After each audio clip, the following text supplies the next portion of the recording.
Everyone, Shri गणेशाय नमः। श्री जानकी वल्लभाय नमः। श्री रामचरितमानस लंका कांड की चौपाई संपूर्ण हिंदी में अर्थ सहित। जय जय सिया राम की जय। जय हो हनुमान जी महाराज की। दोहा। प्रभु श्री रामचंद्र जी की कृपा दृष्टि की वर्षा करके देव समूहों को निर्भय कर दिया। वानर भालू सब हर्षित हुए। सुख के धाम मुकुंद की जय हो ऐसा पुकारने लगे। चौपाई। पति का सिर देखते ही मंदोदरी व्याकुल और मूर्छित होकर धरती पर गिर पड़ी। स्त्रियां रोती हुई दौड़ी उस मंदोदरी को उठाकर रावण के पास आई। पति की दशा देखकर पुकार पुकार कर रोने लगी। उसके बाल खुल गए, देह संभाल नहीं रहे। वे अनेक प्रकार की छाटती पीटती है और रोती हुई रावण का प्रताप बखान करती है। वह कहती है, हे नाथ, तुम्हारे बल से पृथ्वी सदा कांपती रहती है। अग्नि, चंद्रमा, सूर्य तुम्हारे सामने तेजहीन थे। शेष और कश्यप जिसका भार भी नहीं सह सकते थे, वही तुम्हारा शरीर धूल में भरा हुआ पृथ्वी पर पड़ रहा है। वरुण, कुबेर, इंद्र, वायु, इनमें से किसी ने भी रण में तुम्हारे सामने धैर्य धारण नहीं किया। हे स्वामी, तुमने अपने भुज बल से काल यमराज को भी जीत लिया। वही आज अनाथों की तरह पड़े हो। तुम्हारी प्रभुता जगत भर में सिद्ध है। तुम्हारे पुत्रों और कुटुंबियों के बल की हाय वर्णन नहीं हो सकता। श्री रामचंद्र जी से विमुख होने से तुम्हारी ऐसी दुर्दशा हुई है। आज कुल में कोई भी रोने वाला नहीं रह गया। हे नाथ, विधाता की सारी दृष्टि तुम्हारे वश में थी। लोकपाल सदा भयभीत होकर तुमको मस्तक नवाते थे, किंतु हाय, अब तुम्हारे सिर भुजाओं को गिदड़ खा रहे हैं। राम विमुख के लिए ऐसा अनुचित भी नहीं है, अर्थात उचित है। हे पति, काल के पूर्ण वश होने से तुमने किसी का कहना नहीं माना और चराचर के नाथ परमात्मा को मनुष्य करके जाना। छंद।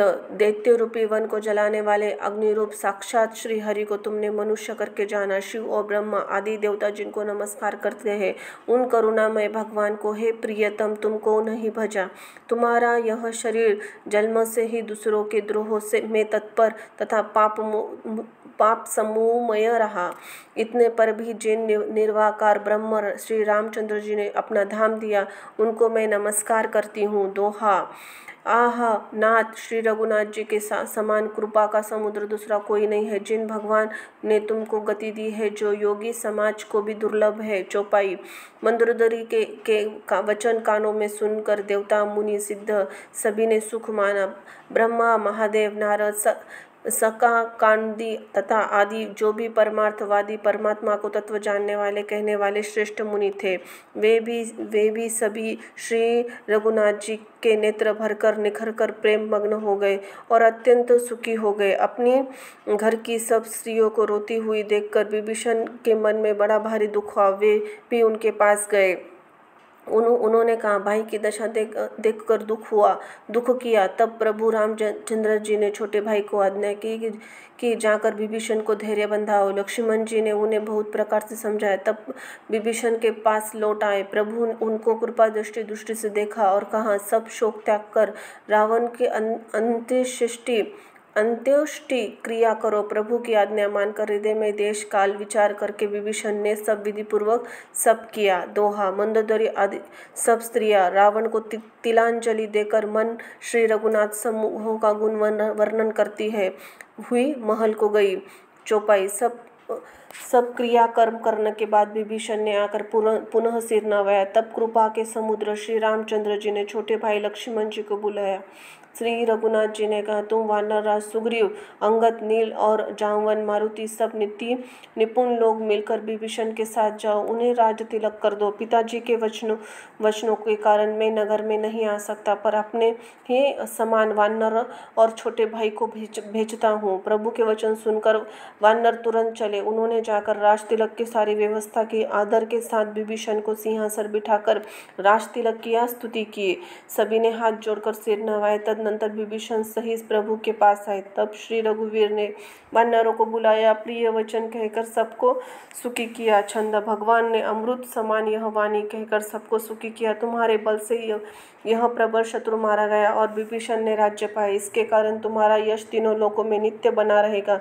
जो लोग मेरे सहित तुम्हारी शुभ कीर्ति को परम प्रेम के साथ गावेंगे, वे बिना परिश्रम इस अपार संसार पार पा जाएंगे। दोहा। प्रभु के वचन कानों में सुनकर वानर समूह तृप्त नहीं होते, वे सब बार बार सिर नवाते चरण कमलों को पकड़ते हैं। चौपाई। फिर प्रभु ने हनुमान जी को बुला लिया। भगवान ने कहा, तुम लंका जाओ, जानकी सब समाचार सुनाओ और उसका कुशल समाचार लेकर तुम भी चले आओ। तब श्री हनुमान जी नगर में आए तो यह सुनकर राक्षस राक्षसी उनको सत्कार के लिए दौड़े। उन्होंने बहुत प्रकार से हनुमान जी की पूजा की और फिर श्री जानकी जी को दिखला दिया। हनुमान जी ने सीता जी को दूर से प्रणाम किया। जानकी जी ने पहचान लिया कि यह श्री रघुनाथ जी का दूत है और पूछा, हे तात, कहो कृपा के धाम, मेरे छोटे भाई और वानरों सहित सेना कुशल से तो है। हनुमान जी ने कहा, हे तात, कौशलपति श्री राम जी सब प्रकार से कुशल है। उन्होंने संग्राम में 10 सिर वाले रावण को जीत लिया, विभीषण को अचल राज्य प्राप्त किया। हनुमान जी के वचन सुनकर सीता जी के हृदय में हर्ष छा गया। छंद। श्री जानकी जी के हृदय में अत्यंत हर्ष हुआ। उनका शरीर पुलकित हो गया, नेत्रों में आनंदाश्रु जल छा गया। बार बार कहती है, हनुमान, मैं तुझे क्या दूं, इस वाणी समाचार समान तीनों लोकों में कुछ भी नहीं है। हनुमान जी ने कहा, हे माता सुनिए, मैंने आज निसंदेह सारे जगत को राज्य पा लिया। जो मैं रण में शत्रु को जीतकर भाई सहित निर्वाह कर श्री रामचंद्र जी को देख रहा हूँ। दोहा। जानकी जी ने कहा, हे पुत्र सुन, समस्त सुदून तेरे हृदय में बसे, और हे हनुमान शेष लक्ष्मण सहित कौशलपति प्रभु सदा तुझ पर प्रसन्न रहे। चौपाई। हे तात, अब तुम वही उपाय करो जिससे मैं इन नेत्रों से प्रभु कोमल श्याम शरीर के दर्शन करूं। तब श्री रामचंद्र जी के पास जाकर हनुमान जी ने जानकी जी का कुशल समाचार सुनाया। सूर्य कुलभूषण श्री रामचंद्र जी ने संदेश सुनकर युवराज अंगद और विभीषण को बुलाया। पवन पुत्र हनुमान के साथ जाओ, जानकी जी को आदर के साथ ले आओ। वे सब तुरंत वहां गए जहां सीता जी थी। जब सबकी सब राक्षसियां नम्रतापूर्वक उनकी सेवा कर रही थी। विभीषण ने शीघ्र उन लोगों को समझाया। उन्होंने बहुत प्रकार से सीता जी को स्नान कराया, बहुत प्रकार के गहने पहनाए और फिर एक सुंदर पालकी सजाकर सीता जी प्रसन्न होकर सुख के धाम प्रियतम श्री रामचंद्र जी का स्मरण करके हर्ष के साथ चढ़ी और चारों ओर हाथों में छड़ी लिए रक्षक चले। सबके मनों में परम उल्लास उमंग है। रीछ वानर सबके दर्शन के लिए आए। तब रक्षक क्रोध करके उनको दौड़े। श्री रघुवीर ने कहा, हे मित्र, मेरा कहना मानो, सीता को पैदल ले आओ, जिससे वानर उसको माता की तरह देखे। गोसावी श्री रामचंद्र जी ने हंसकर कहा, प्रभु के वचन सुनकर रीछ वानर हर्षित हो गए। उन आकाश और सब देवताओं फूल बरसाते सीता जी के असली रूप पहले अग्नि में रखा था, अब भीतर के साक्षी भगवान उनको प्रकट करना चाहते हैं। दोहा। इसी कारण करुणा के भंडार श्री रामचंद्र जी ने लीला से कुछ कड़े वचन कहे सुने, जिन्हें सुनकर सब राक्षसियां विषाद करने लगी। चौपाई। प्रभु के चरणों में सिर चढ़ाकर मन वचन कर्म पवित्र श्री सीता जी बोली, हे लक्ष्मण, तुम मेरे धर्म के नेकी धर्माचरण में सहायक बनो और तुरंत आग तैयार करो। श्री सीता जी की विरह विवेक धर्म नीति से सनी हुई वाणी सुनकर लक्ष्मण जी के नेत्रों में विषाद आंसू का जल भर आया। वे हाथ जोड़े खड़े रहे। वे श्री प्रभु के सामने कुछ भी नहीं कह सकते। फिर श्री रामचंद्र जी का रुख देखकर लक्ष्मण जी दौड़े और आग करके बहुत सी लकड़ी ले आए। अग्नि को खूब बड़ी हुई देखकर जानकी जी के हृदय में हर्ष हो, उन्हें भय कुछ भी नहीं हुआ। सीता जी ने लीला से कहा, यदि मैं वचन कर्म से और हृदय में श्री रघुनाथ जी को छोड़कर दूसरी गति अन्य किसी का आश्रय नहीं है, तो अग्निदेव जो सबके मन में गति जानते हैं, मेरे मन में भी गति जानकर मेरे लिए चंदन के समान शीतल हो जाइए। छंद। प्रभु श्री राम जी का स्मरण करते, जिनके चरण महादेव के द्वारा वंदित है, जिनमें सीता जी का अत्यंत विशुद्ध प्रीति है, उस कौशलपति जय बोलकर जानकी जी ने चंदन के समान शीतल हुई अग्नि में प्रवेश किया। प्रतिबिंब सीता जी की छाया मूर्ति, उनका लौकिक कलंक प्रचंड अग्नि में जल गया। प्रभु के इन चरित्रों ने किसी ने नहीं जाना। देवता सिद्ध मुनि आकाश में सब खड़े देखते रहे। तब अग्नि ने शरीर धारण करके वेदों और जगत में प्रसिद्ध वास्तविक श्री सीता जी का हाथ पकड़कर श्री रामचंद्र वैसे समर्पित किया। जैसे क्षीरसागर ने विष्णु भगवान को लक्ष्मी समर्पित की थी, वे सीता जी श्री रामचंद्र जी वाम भाग में विराजित हुई। उनकी उत्तम शोभा अत्यंत सुंदर है, मानो खिले हुए नीले कमल के पास सोने का कमल कली हुई सुशोभित हो। दोहा।